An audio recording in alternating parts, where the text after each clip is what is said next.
আজকে একটু লেট হয়ে গেল, কারণ মা আজকে সারাদিন বাড়িতে ছিল না। তো দুপুরে রান্নাটা আমি করেছি। সকালে একটু সিদ্ধ টিদ্ধ করেছিল, সেটা মাই করেছিল। মা খেয়ে বাবাকে নিয়ে ডাক্তারের কাছে গিয়েছে।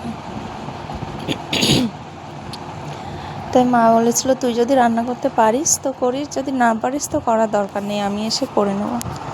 তা আমি আবার ভাবলাম মা বাবাকে নিয়ে ডাক্তারের কাছে গেছে, আবার বাড়িতে এসে আবার রান্না করবে তো মায়ের কষ্ট হয়ে যাবে। ওই জন্য ভাবলাম আমি টুকি করে রান্নাটা করে ফেলি। তো ছেলে এদিকে খেলা করছিল বলে কোনো অসুবিধা হয়নি। তো আমি ছেলেকে রেখে দরজা দিয়ে, রাস্তার পাশেই তো আমাদের বাড়ি, ওই জন্য রাস্তার সাইডে ওইটা দরজা দিয়ে আমি রান্না করতে চলে গেছিলাম। ওই একদম আমাকে বিরক্তও করেনি, কখনো ডাকেও নি।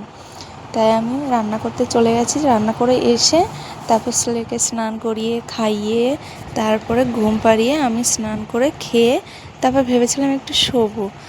তা ভাবলাম যে ঘুমানোর আর দরকার নেই, এখন তো 3:30 বাজে, শুলেই সেই রাত হয়ে যাবে।